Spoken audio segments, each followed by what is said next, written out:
What if everything about who you are, where you live, the language you speak, even the food you eat, was decided by a choice made 12,000 years ago, when the ice melted and humans started walking?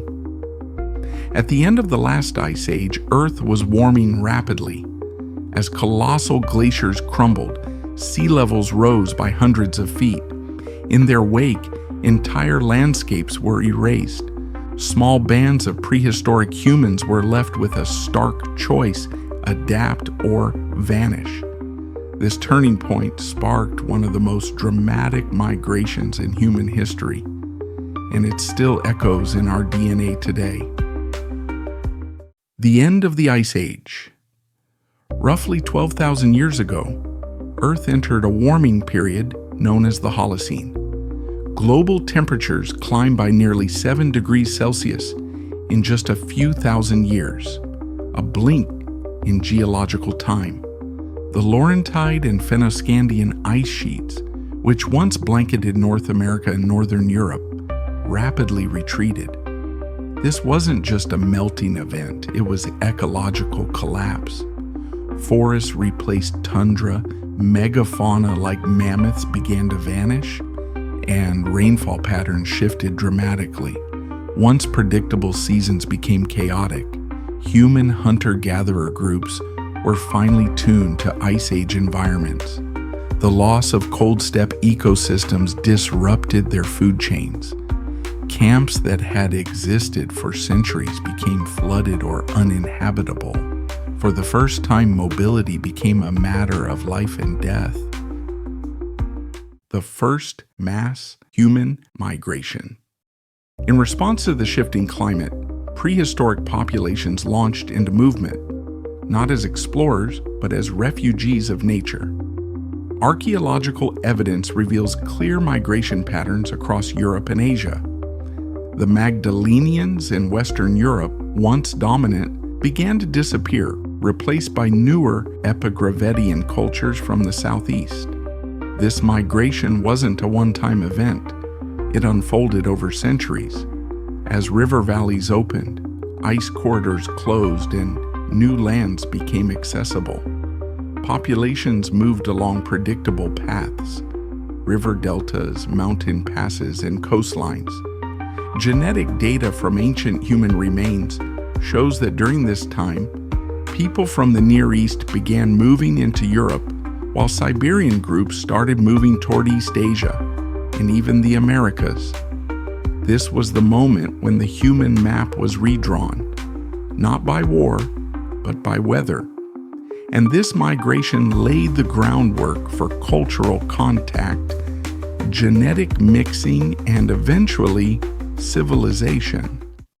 What they brought with them. These weren't just bodies in motion, they were carriers of innovation. The migrating groups brought composite tools, bone-tipped spears, fish hooks, and tailored clothing made from tanned hides. They adapted flint knapping to suit the changing environments, creating microliths for hunting smaller, faster prey. They also transported stories, oral traditions encoded in memory and ritual. Rock art, like the cave paintings at Chauvet or Altamira, began to appear in new regions, preserving myths that may have predated writing by thousands of years. And most critically, they brought dogs, domesticated wolves that had become hunting companions and protectors. This human-dog alliance gave migrating groups an edge in unfamiliar territory. They also carried early knowledge of fire-controlled environments, using planned burns to drive game or clear forest. These were not passive migrants. They actively shaped the new worlds they entered. How migration led to farming.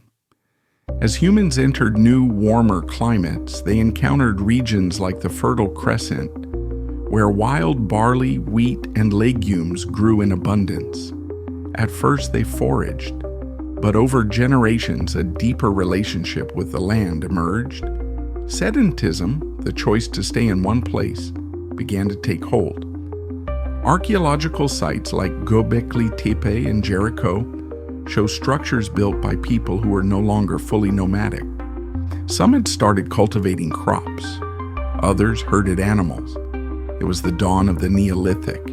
This wasn't a single discovery, it was a slow evolution. Climate stability after the Ice Age made seasonal planting possible.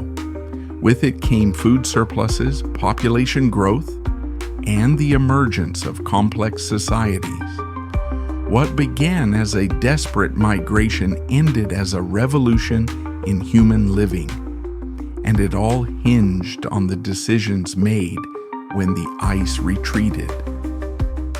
How it still affects us today. Those ancient paths are still etched into our genetics. Today, modern Europeans carry genetic markers from multiple waves of Ice Age and post-Ice Age migrants, from Mesolithic foragers to Neolithic farmers, and even Siberian steppe herders. Traits like lactose tolerance, altitude adaptation, and immune system strength can be traced to those population shifts. Even patterns of language and trade routes align with these early migrations.